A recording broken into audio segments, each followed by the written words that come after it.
औज़ुबिल्लाहि मिनश्शैतानिर्रजीम बिस्मिल्लाहिर्रहमानिर्रहीम अल्हम्दुलिल्लाह। अभी हम पहुँच गए हैं इराक़ के बाबुल शहर में, जो कि एक कदीमी शहरों में से है। और हज़रत इब्राहीम अलैहिस्सलाम और नमरूद का जो आप किस्से सुनते हैं वो सारे इसी मकाम से मरबूत हैं। और अभी हम उस जगह पे आगे हैं और जब हम दाखिल हो रहे हैं, ये वो मकाम है जहाँ पे अल्लाह ताला ने हज़रत इब्राहीम अलैहिस्सलाम की विलादत की थी। आप यहाँ पे पैदा हुए थे, ये उनका घर कह सकते हैं आप। और नीचे एक तहखाना है जहाँ पे आपकी विलादत हुई और आपकी वालदा ने दुनिया से इसको मख्फी रखा, क्योंकि उस वक्त भी हालात ऐसे ही थे कि जो बच्चा पैदा होगा उसे मार दिया जाएगा। औज़ुबिल्लाहि मिनश्शैतानिर्रजीम बिस्मिल्लाहिर्रहमानिर्रहीम अल्हम्दुलिल्लाहि रब्बिल आलमीन। अभी हम जिस ज़ियारत पे हैं ये मकाम है हज़रत इब्राहीम अलैहिस्सलाम का। ये उनकी विलादत की जगह है।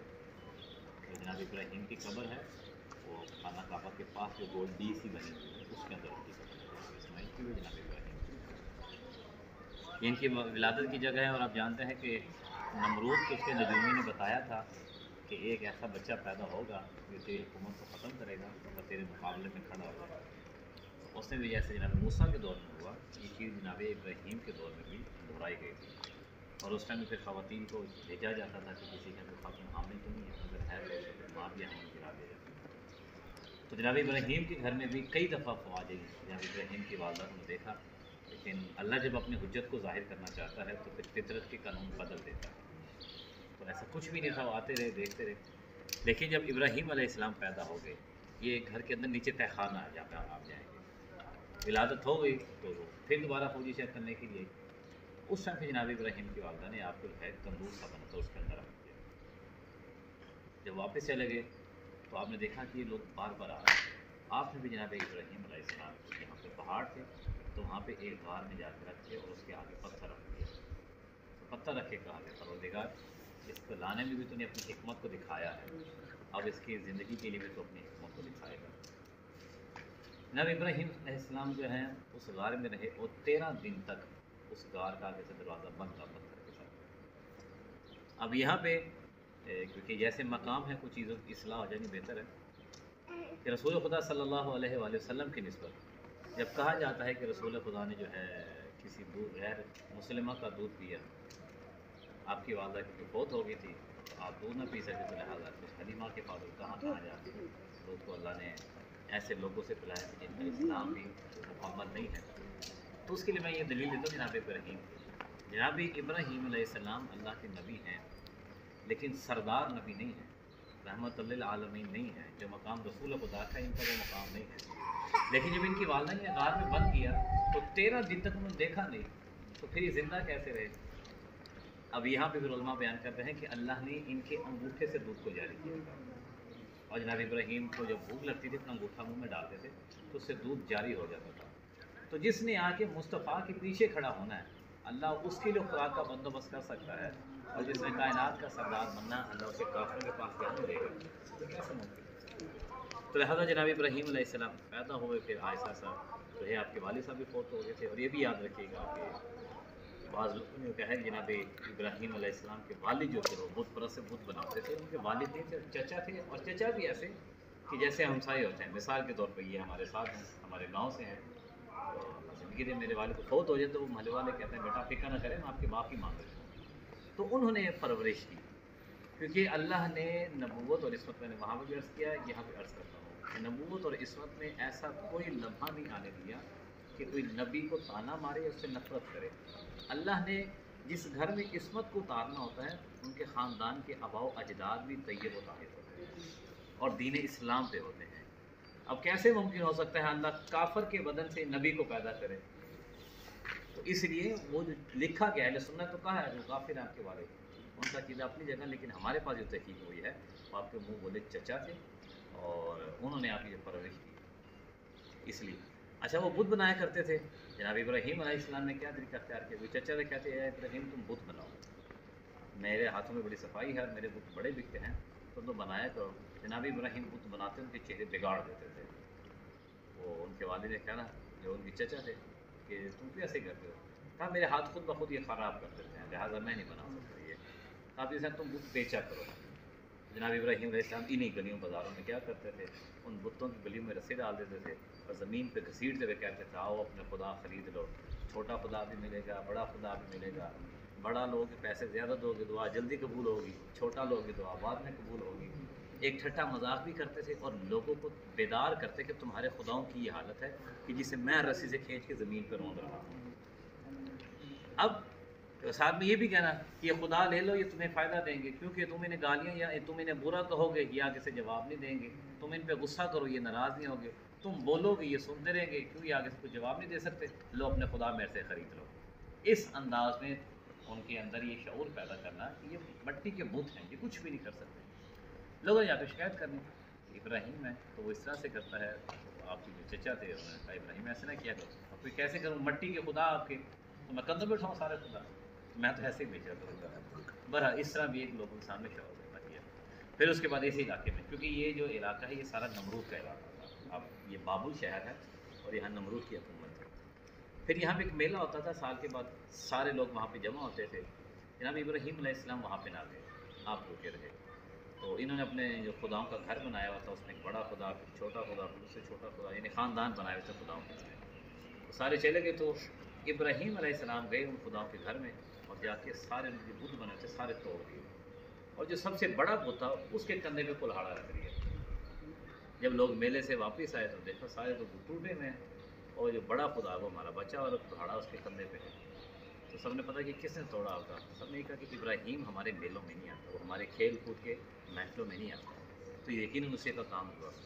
जनाब इब्राहीम को बुलाया और कहा कि ये सारे खुद आपने तोड़े हैं।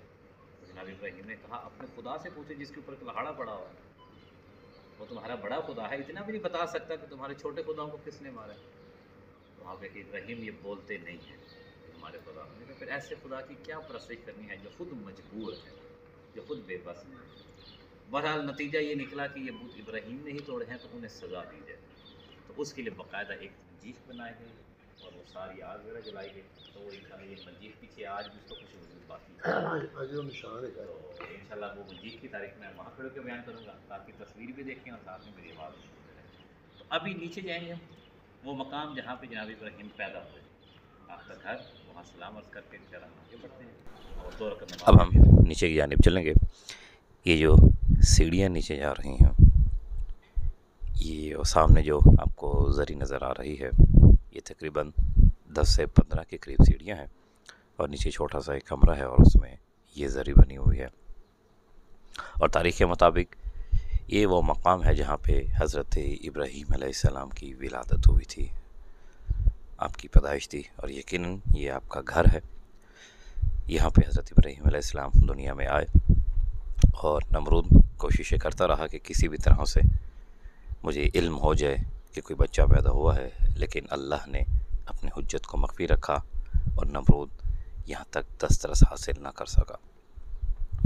और कुछ दिन आपकी वालदा ने आपको यहीं पे रखा और आपको अपनी हिफाजत में रखते हुए बाद में फिर एक गार में भेज दिया था, जो कि आपने, और ये वो किला है जहाँ पे हज़रत इब्राहीम अलैहिस्सलाम के लिए मंजीख लगाई गई थी। ये पीछे अब ये देख रहे हैं, ये 2 मीनारे से जो बने हुए हैं, ये वो जगह है कि जो नमरूद ने हज़रत इब्राहीम अलैहिस्सलाम को आग में फेंकने के लिए मंजीख बनाई थी। और ये जितना जो एरिया नीचे है, ये सारा एरिया में आग लगी हुई थी। तो जो तारीख़ ने बयान किया है कि इतनी ज़्यादा आग थी कि कई किलोमीटर तक परिंदे भी परवाज़ नहीं कर सकते थे, इतनी ज़्यादा। और उसका मकसद से ये हो सकता है कि इतनी ज़्यादा आग लगाई क्योंकि मंजीख से जब फेंका जाना था तो मंजीख का भी प्रेशर ज़्यादा होता है, हो सकता है इब्राहीम आग से बाहर गिर जाते और आग कहीं कम होती, लिहाजा उसने इस एहतियात में पूरे इलाके को जला दिया आग। और यहीं पर गिर गए, सारे लोग खड़े थे देख रहे थे। जब इब्राहीम अलैहिस्सलाम तो उस मंजीख से फेंके और यहाँ पीछे गिरने तक ये जो हवा में फासला बनता है, आप देखिए कोशिश पे, तो इस फासले के दरमियान जनाब इब्राहीम आए, जनाब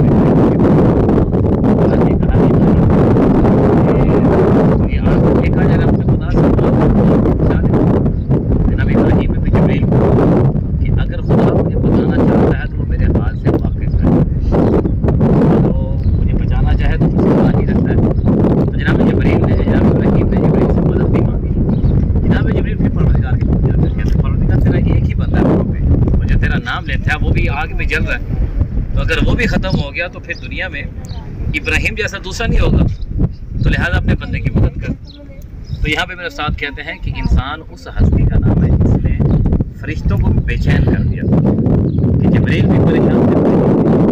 अब अल्लाह ने फिर आग को खोल दिया और कहते कि आग ठंडी हो जा, सलामती वाली हो, इतनी ठंडी भी नहीं कि जम जाए, बर्फ बन जाए, और ऐसी भी नहीं कि मेरा इब्राहिम जल जाए।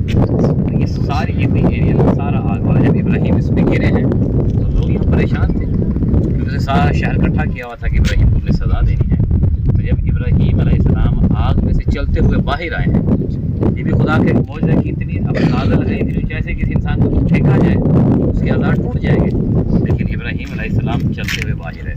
जब इब्राहिम यहाँ आग में से निकले ना, वो जो लोग मुशव्विश थे इब्राहिम के बारे में कि इब्राहिम की कुछ बातें ठीक है कुछ समझ में नहीं आती हैं, लेकिन इस मौजूद को देखने के बाद फिर यहाँ पे इस्लाम का बोलबाला हुआ और तमाम लोगों ने कहा इब्राहिम तो भी सच्चा है, तेरा खुदा भी सच्चा है। तो वो मौजज़े की जगह ये थी जहाँ पे ये मौजज़ा हुआ।